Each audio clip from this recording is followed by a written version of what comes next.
National Assembly Select Committee and partners discuss access to information bill. Somalia shows solidarity with China in the fight against deadly epidemic.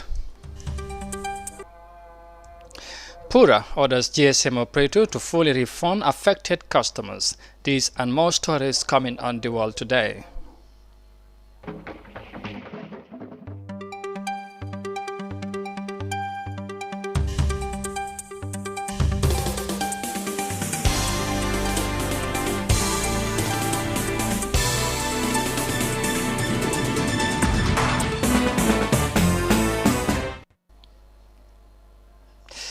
Hello, this is iAfrica TV and it is 1400 GMT here in our studios in Banjul. You are watching The World Today. I am Amadou Kante and now the news in detail. Now, in a bid to ensure more accountability and transparency in government institutions and the National Assembly Select Committee on Education held consultations with the Gambia Press Union and other partners on the Access to Information Bill ahead of its passage to the National Assembly. Details of that in this report by Juldenjai. The National Assembly in Banjul on Tuesday engaged stakeholders on additional information on the Access to Information Bill, through which the Gambia Press Union seeks to ensure the enforcement of the right to information, especially for journalists. The bill, once enacted, will improve government's transparency and accountability through the sharing and receiving of information among the citizenry.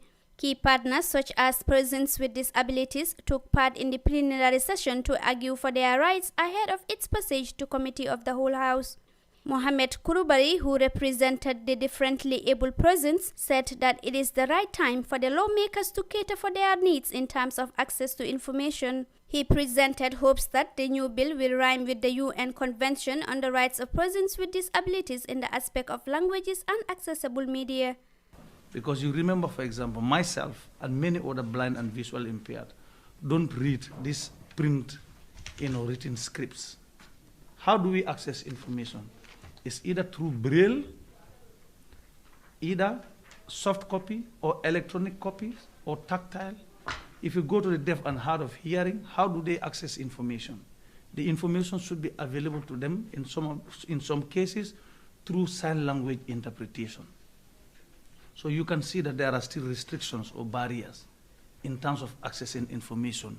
The representative for Upper Salum, Ala Jimbo, assured that the bill will also empower public bodies to be responsive to public access to information to ensure that no one is left behind. Where a person, subsection to where a person with a disability wishes to make a request, the information officer shall take all necessary steps to assist the person to make the request in a manner that meets the needs of the person with disability, which complies with the Act.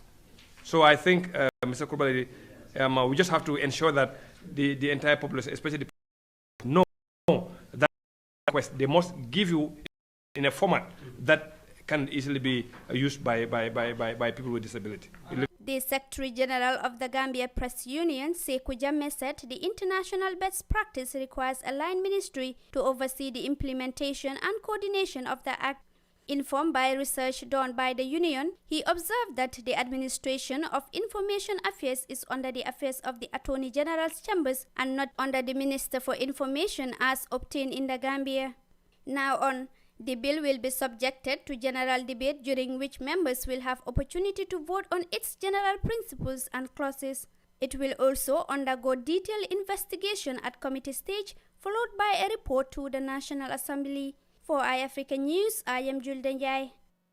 From that report on the matters of the information bill, next we head to South Africa, where of course South Africa Airways has announced that it may cancel over 100 of its flights by the end of February due to an unbattled debt.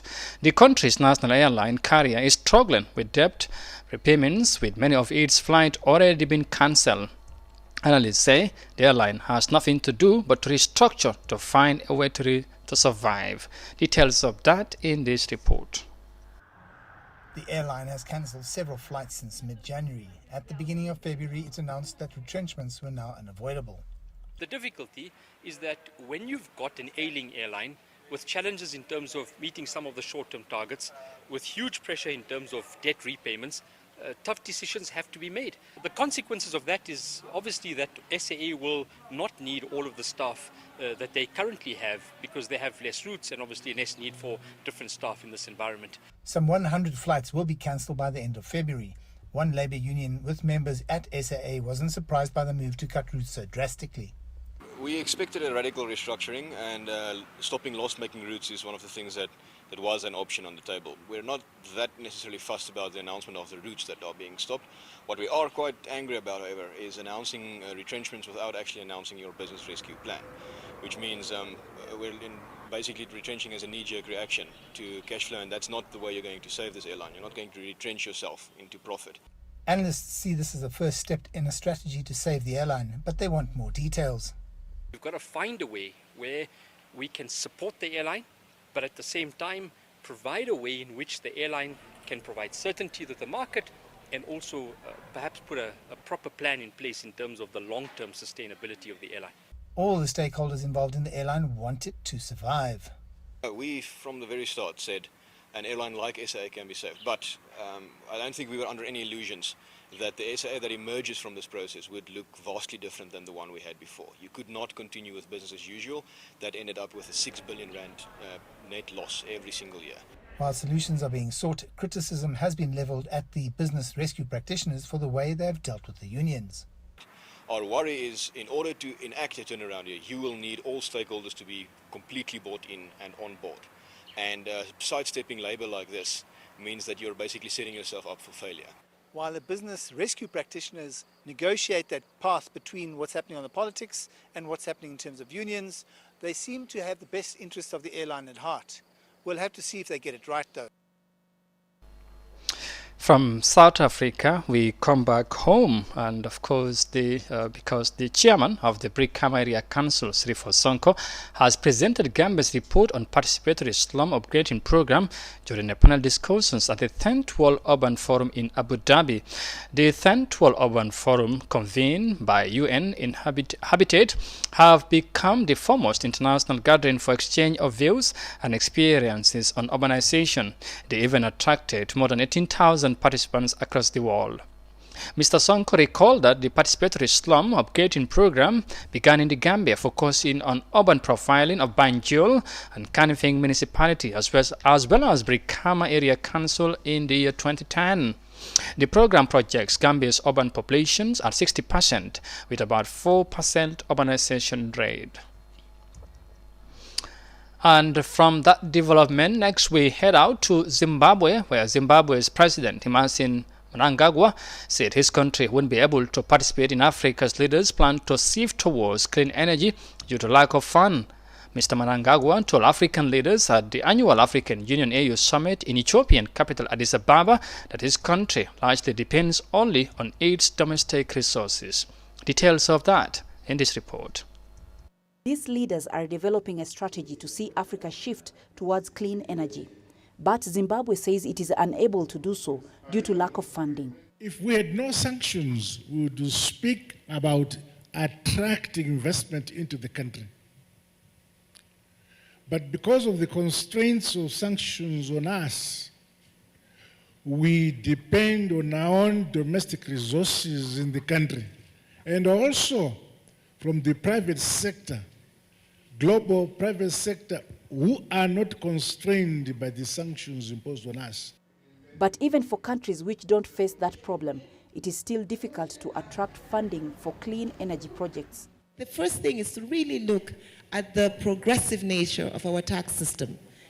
Because again, you know, a lot of governments would say, oh, we can't pay for it, we can't afford it. The second one, and it's something that we did in Senegal, is essentially, and it's the same in France and many other countries, you have to criminalize non-payment of tariffs. Because the reason governments subsidize is because nobody pays the energy bill. And so when the energy bill is not paid, the government has to step in. When the government steps in, the utility falls. But climate change activists say there also needs to be a focus on education. Part of our model at Little Ones Go Green is to make sure that while we are thinking changes, let's start with the children at a nascent age. Because once you inculcate it in them at a tender age, then by the time they are working for the UN, working for so many other non-state actors or conglomerates and corporate companies, the mentality will have changed. They will have grown with an inculcation of thinking about conservation. The UN Economic Commission for Africa is helping willing African countries to access financing for clean energy projects. The UN Economic Commission for Africa is creating dialogue between African public and private sectors so that member states can get financiers of mega energy projects. Economic experts advise government to create relevant incentives and more favorable investment policies that will encourage private sector to take the risk to venture into the energy investment.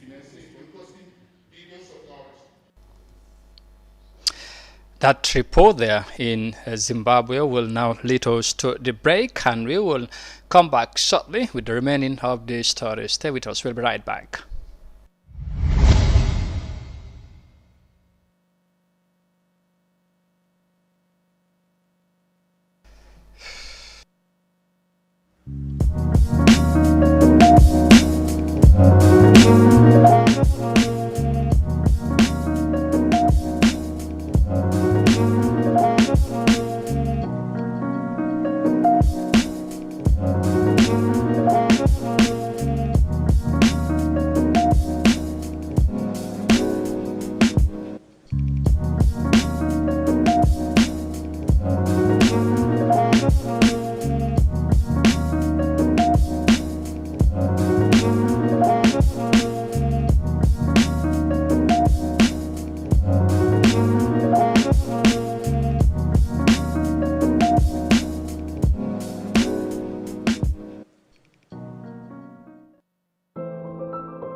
Welcome back. You are watching The World Today on Africa TV, and now to the rest of the stories.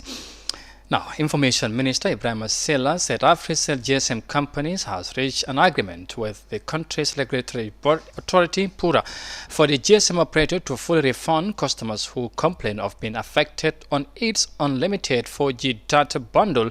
Minister Silla told the GRT's Gambia this morning saw on Wednesday that when his ministry's attention was drawn to the customers' complaint about their dissatisfaction on limited data bundle, he met with AfriCell management and discussed the matter with them, and he was detailed about the issue. According to the Information Minister, the Public Regulatory also had an agreement with AfriCell for it to immediately send SMS to all the affected customers to inform them that they will be refunded. He said when AfriCell started the promotion some few months ago, it thought that the between 12 and 17 gigabytes that is being given was enough for connectivity of for a single user, even if the user have to be on YouTube for 24 hours a day. But it has come to realize that other devices and persons not part of the user will be have been occupying the social media operator on its unlimited bundle, accusing them of cheating. The complaining customers later petitioned the company to PURA, which gathered close to 500 customers who signed the petition. And from that development, we will of course move on to talk about matters of the IMF, because the recent announcement of the Gambia's economic growth by International Monetary Fund has increased hopes of the citizen for a better tomorrow. The IMF mission chief told journalists on Tuesday that the extended credit facility will support undeveloped countries in their quest for a more productive country. The mission holds consultations with Gambian authorities on the anticipation fund of $50 million for the country in the next 3 years. Binta Sese has more details of that in this report. International Monetary Fund mission chief said on Tuesday that The Global Finance Monitoring Agency staff level agreed with Gambian authorities on the Extended Credit Facility (ECF) will bring $50 million for the country in the next 3 years. During a press briefing at the Ministry of Finance in Banjul, Zimbabwe said ECF is IMF's main instrument for support to low-income countries, saying the Gambia has built a positive track record and boast of confidence in the economy, with credit growing at a fast rate, which gave space for private sector activities, including the area of construction. The mission chief is on a 3-day consultation with Gambian authorities to take stock of the 2019 staff audit program and to agree with the government on the next step of negotiation on the extended credit facility. Very pleased to announce that we have reached a referendum agreement, staff level agreement on that extended credit facility. This is our main instrument of support for low-income countries. These agreements are typically multi-year, 3 or more years. And we are expecting that the agreement would bring about $50 million to this country over 3 years, which will be for balance of payment support, essentially to strengthen the official reserve of the central bank. What enabled us to come to this conclusion? As PS Ada mentioned, the Gambia, yes, has built a positive track record of performance under the SMP. One prior action that Gambian authorities should implement before going forward is related to the cabinet submission of a reverse procurement law. Last Friday, Mr. Rizoric announced Gambia's overall current economic outlook growth was about 6% of GDP and inflation is low with the dollar stable. He said agriculture production also declined to about 10% in 2019, saying the country could have seen a much higher growth rate if the agriculture sector has performed much better. Finance Minister Mamburenjai said Gambia is a small and vulnerable country that witnessed a very strong shock over the years. We are very vulnerable, open to exogenous shocks. We have witnessed very strong shocks during the year. Agriculture and tourism, and their contribution to GDP is significant. But the fact that we have been able to respond in the timely with the support of our partners, I think we have been proven. He said when the country goes into full-blown program for the agreement, the discipline must be maintained and sustained. Gambia has so far registered great success and is now looking into ways to consolidate the effort. Binta Sise for iAfrican News. IMF and Gambian authorities hoping for a better economic growth in the country. Now to Somalia, where of course the country stands in solidarity with China in the fight against the novel coronavirus, which has caused loss of lives, over 1,000 lives since the outbreak hit the Asian country. Somalian students studying in China are mainly based in Wuhan, where the coronavirus started, but none of them is reported to be affected so far. Chinese ambassador to Somalia said his country have come up with strategic measures to contain the coronavirus. Details of that in this report. China's ambassador to Somalia, Xinjiang, says his country has initiated several mechanisms to counter the spread of the novel coronavirus. The top Chinese diplomat to Somalia made the comments at a press briefing held in the country's capital, Mogadishu, that was attended by local and international media. A nationwide mechanism has been put in place, and decisive measures have been taken to contain and mitigate epidemic in the science-based, coordinated and targeted manner. We have confidence, capacity, and determination to defeat the epidemic. Hundreds of Somali students, mainly on Chinese government scholarship, reside in Wuhan, the epicenter of the coronavirus. China says it continues to provide relevant support, including a hotline number to foreign embassies and international students, a move highly welcomed by the Somali government. We commend China for supporting them on these challenging times. They're all well, none of them has been infected with the virus. Of course, they have the general concerns of being in a quarantine area, has its own challenges, but otherwise their health is well. And they're most of them are qualified doctors who are doing their specialization, half of them, and the other half are mainly students. So they, as much as we know so far, and we communicate with them daily, they're all doing well, and they're all mainly supporting China to combat this this challenge that we face today. The coronavirus spreading through China and beyond has not yet been confirmed in Africa. Health workers and many African governments say they are not ready to cope with the outbreak. They, however, praise China for containing the spread of the virus. Somalia has expressed solidarity with China as it battles the novel coronavirus. The Ministry of Foreign Affairs says that it remains confident China will overcome this epidemic. Our message to China is stay strong. They will prevail. They have the right leadership and the competence to come against this. And I think it's a test, and I'm sure China will succeed. Somalia stands solidarity with China because China stood with Somalia for a very long time. And during our civil war and all the challenges Somalia faced, Somalia embassy to China has never closed. So China's brotherly support to Somalia is great, and today we stand here to show solidarity with them. Trade between China and Somalia hasn't been affected yet. The country relies mostly on imports from China. And as it struggles to create a vaccine for the virus, the message from Somalia is clear. Stay strong, China. You will overcome this epidemic. Several countries, including Somalia, stands in solidarity with China in the fight against the coronavirus. And viewers, of course, that's all we have for you on this news bulletin for now. But for more on these stories and others, you can log on our website on africa.tv. Once again, I am Amadou Kante, and bye for now.